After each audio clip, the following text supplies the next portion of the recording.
Let's move on now as Chinese Foreign Minister Wang Yi arrives in New Delhi today for a two-day visit.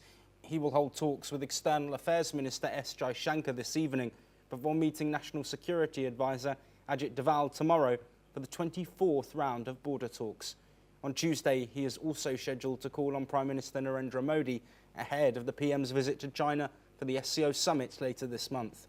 The visit comes as India explores a possible relaxation of restrictions on Chinese investments in non-sensitive sectors such as renewables and manufacturing, while maintaining curbs on defence and telecom.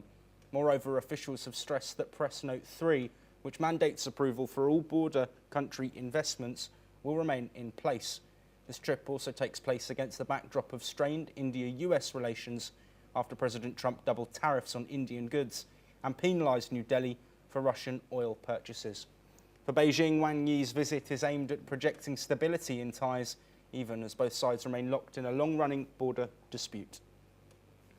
Well, joining us to discuss these relations and this visit from Wang Yi is William Yang, a China analyst who's joining us live from Taipei.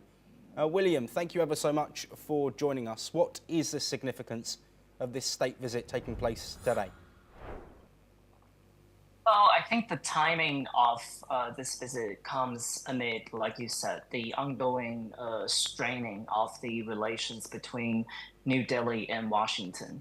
And I think this reflects China's willingness to actually reach out to New Delhi with a very high level of official that is going to meet with not only his counterparts, but also the Indian Prime Minister Narendra Modi. I think this is Beijing reciprocating the New Delhi's earlier signals and also willingness to try to amend some of the strained relations over the last few years. And I think we are seeing China seeing an opportunity and using Wang Yi's trip to send a goodwill signal, but at the same time, I think testing the real ability for both countries to actually try to amend and improve relations. I think this is going to be a very important trip, not only ahead of the PM's trip to China next month, but also at the same time, I think it is going to open up more opportunities in channels for bilateral negotiations and discussions going forward.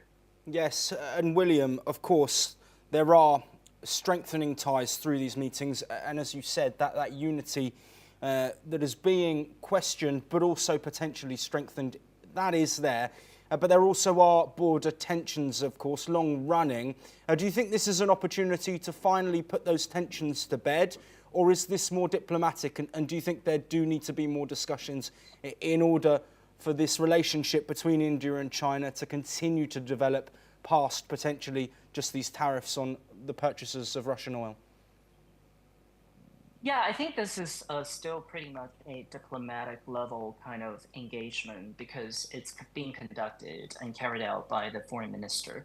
I think both sides still have quite some reservation against how much they can actually move forward with the goal of deepening bilateral relationships, because I think fundamentally there are still conflicting factors and areas in their interests in the region, especially.